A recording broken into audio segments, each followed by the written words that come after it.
경상남도가 운영하는 제2고등학교 1학년에 재학 중이던 A는 2003년 7교시 체육 수업에서 체육교사인 B의 지도 아래 체력 검사를 위한 팔굽혀펴기를 실시했습니다.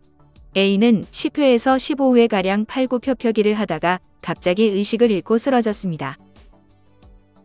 쓰러진 A는 동공이 풀린 채로 제대로 호흡을 하지 못하고 침을 흘리면서 의식이 없는 상태였습니다. 체육교사 B는 학생들을 시켜 A를 반듯하게 눕혔고 1~2분가량을 기다렸습니다.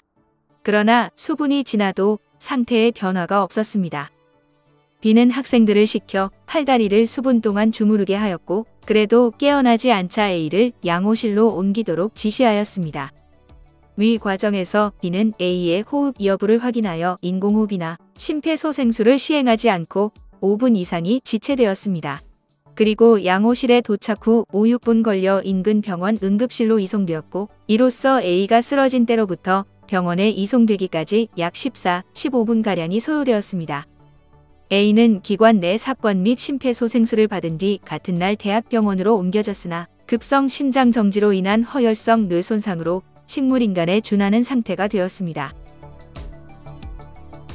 대법원은 학교 교사의 학생에 대한 보호 및 감독 의무에 대하여 체육 수업 시간에 학교 운동장에서 체력 검사를 실시하던 도중에 수업을 받던 학생이 쓰러져 위와 같은 위급한 상태를 보이고 있다면 체육교사로서는 가능한 범위 안에서 일효적절한 응급조치를 즉각 시행했으므로 법리 오해나 위법이 없다고 판결을 내렸습니다. 대법원의 판단입니다. 대법원은 법률심이라고 했죠.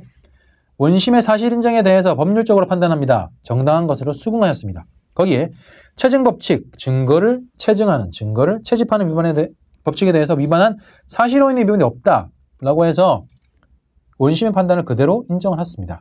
학교 교사의 학생에 대한 보호감독 의무에 대해서 교육관련 법률에 따라서 학생을 친권자 등 법정 감독 의무자에 대신하여 보호감독을 해야 하는 의무로서 학교에서의 교육활동 및 이에 물적 불가분의 관계에 있는 생활관계에 대해서 미친다 할 것이므로 말씀드렸던 그 첫 번째 요건에 해당한다.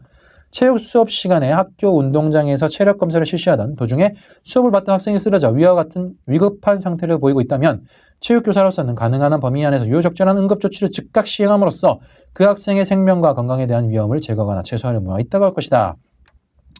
이러한 조치를 취하지 않으면 학생이 위험한 상황에 빠지리라는 예견 가능성, 예측 가능성이 있다라고 인정을 한 것이죠.